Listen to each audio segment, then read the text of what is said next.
Hi, I'm Rabbi Michael Lerner, editor of Tikkun magazine and chair of the Network of Spiritual Progressives. We've been involved in a campaign to challenge the power of corporations to shape American public opinion and American elections and American political life.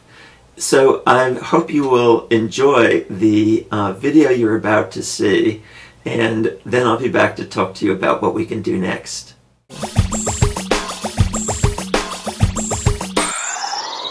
Bad for you, bad for America. He'll put us back on track. Hester ran our state into the ground. Now he wants to be your senator. Stand up. Say no. Stand up and say no. Bad for you, bad for America. Vote for this guy. Vote for this guy. Aren't you tired of this stuff? Why is it that every election season it becomes impossible to hear the facts over all these misleading ads? And if it seems the problem is only getting worse, that's because it is. We can thank the Supreme Court for that. In 2010, they decided that it would be just fine for corporations to spend as much money as they want telling us who to vote for. Wait, why are corporations telling us who to vote for? Let's get something straight. This is a democracy, rule by the people. I'm a person, you're a person, and Chevron, not a person. So shouldn't elections be all about what people want? Good jobs, safe products, health care, responsible government, clean air and water. It turns out the vast majority of Americans want to see a lot more done on all of these things. But what people want is going to take a back seat as long as corporations can spend millions getting lawmakers elected. Oil companies have gotten politicians to block laws protecting our climate. Manufacturers have pushed through trade agreements that gut product safety and help ship jobs overseas. Insurance companies have been the first ones consulted on health reform, and giant corporations have gotten bailouts and subsidies. Maybe that's why all kinds of people, Republicans, Democrats, independents, are totally frustrated with our government. It's the government! It's easy to get angry, but it's time we got smart and realized that the heart of our problem is not that we have bad lawmakers. We have a democracy in crisis. 85% of Americans feel that corporations have too much power in our democracy and people have too little. 85%! Hey, that's a majority. So let's get together and take our democracy back from the corporations. It's the first and most important step in making real progress on all the issues that people care most about. So how did we, the people, lose control of our democracy to begin with? Let's go back a few centuries. Back then, there were just people. Some of them owned businesses, some of them worked for businesses. Still, there were just people. Then people invented something entirely new, the corporation. These legal entities exist independently of the people who own them. If a corporation does something that gets it into trouble, the owners can say, "Don't blame me, blame the corporation. I'm just a shareholder." When the United States came into existence, corporations were easier to keep in check. Back then, the government would grant them charters for a specific short-term project, like building a bridge or a railroad. Once they fulfilled their purpose, they were disbanded. But over time, the law changed, and corporations no longer had to be turned off once their project was complete. They began to live on indefinitely, with a much more general purpose: profit. And that's how the modern corporation was born. Today's corporations have evolved to have something very dangerous in their programming. Unlike people who are driven by all kinds of motivations, doing the right thing, love for family, their country, the planet, publicly traded corporations are now required by law and the markets to pursue one single motivation above all others: maximize value for shareholders. Make as much money as possible. That's it. No, really, that's what the law and the markets demand. Imagine a friend saying, "The only thing I care about is money." It's not someone you'd want to leave your kids with, or your democracy for that matter. Yes, it is people who run these corporations, but their human motivations come second. If they prioritize anything at all over maximizing profits, they're out of there. Can corporate leaders do good things like give to charity or try to be more green? Sure, but not if it conflicts with maximum profits. And since their humble beginnings, corporations have grown huge. 53 of the 100 biggest economies on Earth now are corporations. So corporations have a single-minded profit motive. They're humongous, and their owners can easily dodge the blame for any harm they cause. That makes them tricky to share a country with. If we want them to serve us and not the other way around, they need some basic ground rules. And that's where the government comes in, setting rules to keep things fair and safe and to protect society from corporations run amok. Now, if their main objective is to maximize profit, do you think corporations are content to follow the rules that keep them in check? No, of course not. They want to write those rules. But who is supposed to write the rules in a democracy? People. That's why one of the corporation's key strategies for sneaking into our democracy is saying that they should have the same First Amendment rights as real live people. And that's exactly how they won the 2010 Supreme Court case known as Citizens United versus FEC. In that case, 5 members of the Supreme Court decided that it's unconstitutional to put any limits on how much money corporations can spend influencing elections. Why? They said these limits violate the First Amendment guaranteeing free speech. Now, obviously, our founding fathers who wrote the First Amendment were trying to protect the free speech of people. But this decision rides on the crazy argument that corporations should be treated the same as people and get the same rights that real people get. This means corporations can spend as much as they want, whenever they want, to intimidate or crush candidates running on a platform against their interests and support candidates who will do what they ask.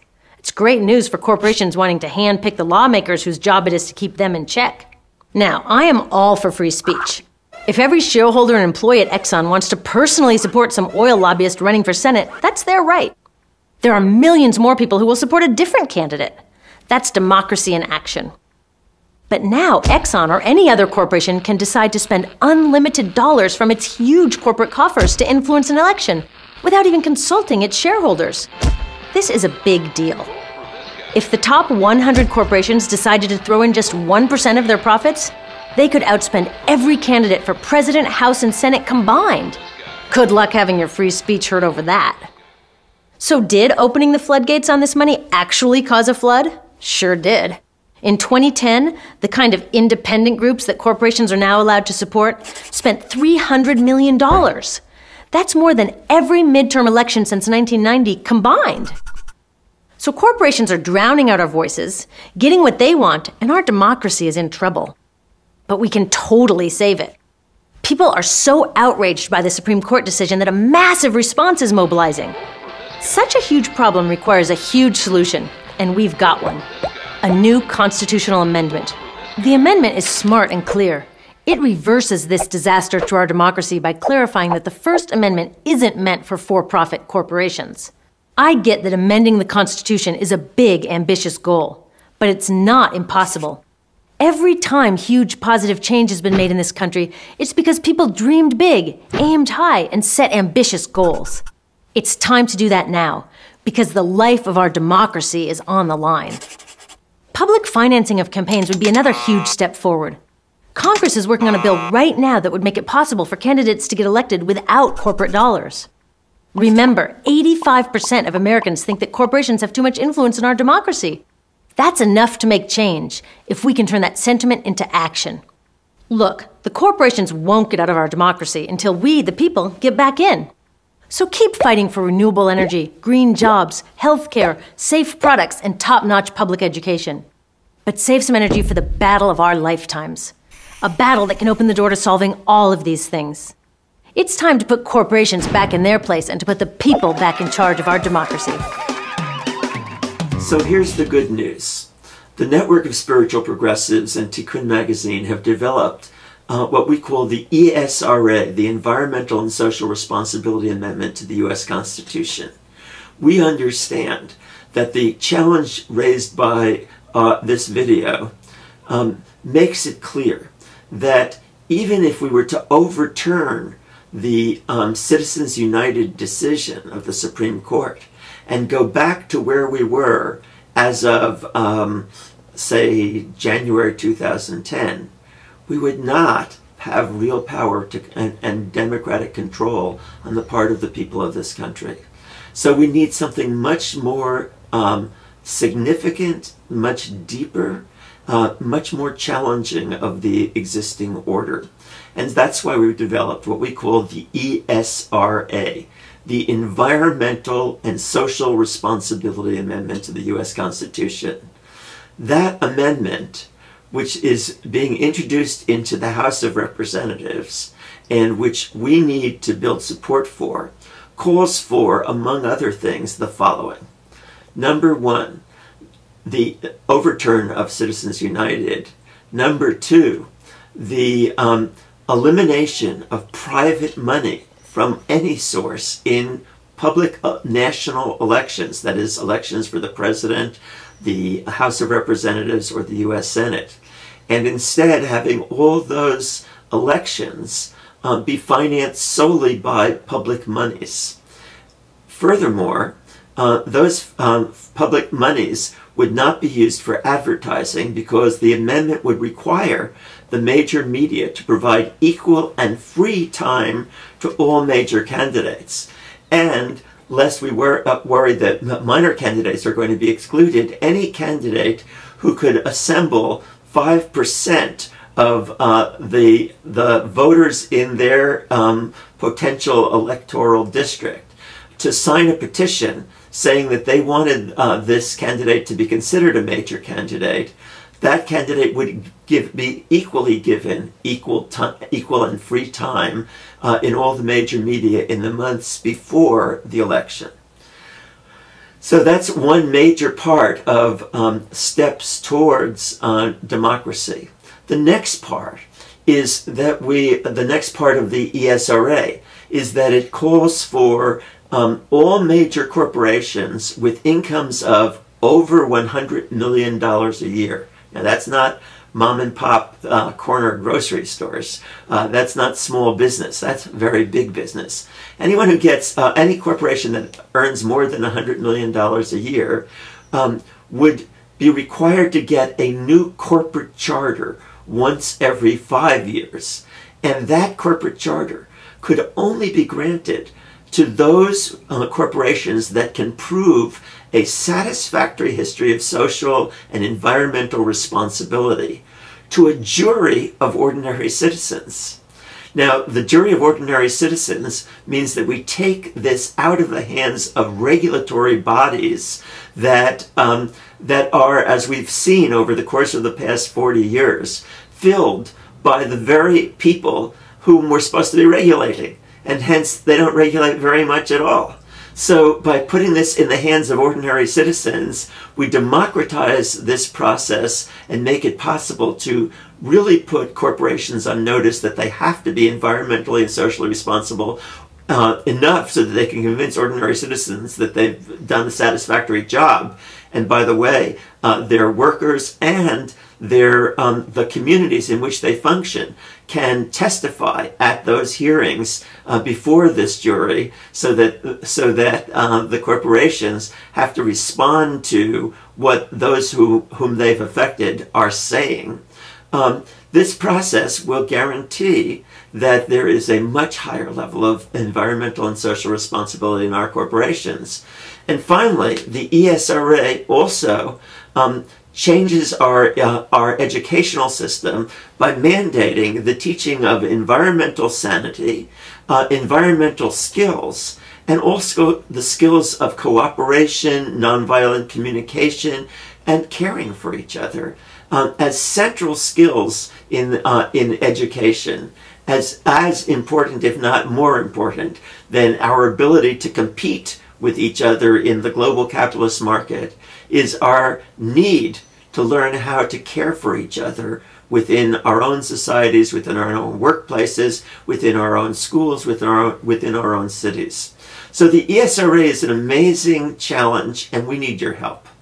We need you to help us get this ESRA before your local Congress people, before your senators, before your city councils to ask for endorsement, before your state legislatures to get for endorsement. Now, of course, this is a very long process to get an amendment to the Constitution approved. And the truth is that the ERA, the Equal Rights Amendment, never succeeded in getting endorsed. But the very process of seeking the endorsements of local organizations, community organizations, unions, professional organizations, religious organizations, universities, and so forth, made a tremendous impact in changing people's consciousness about the need for equal rights. Similarly, the struggle for the ESRA can make a huge difference in people's ordinary understanding of what a decent a political system would look like and what a fairly democratic economic system might begin to look like. So the struggle for this, the search to get people to endorse it and to sign it, and by the way, you can sign it online at www.tikkun.org/ESRA or at www.spiritualprogressives.org/ESRA. This is the challenge that we face now, and you can play a major role. Go read it first at www.spiritualprogressives.org/ESRA. And if you like it, sign up for it. Donate to us to make it possible for us to begin to organize around it and sign it. I'm hoping that you'll work with us on this and provide a grassroots challenge to the incredibly destructive power of the corporations as they continue to run America and through that run the world. Thank you.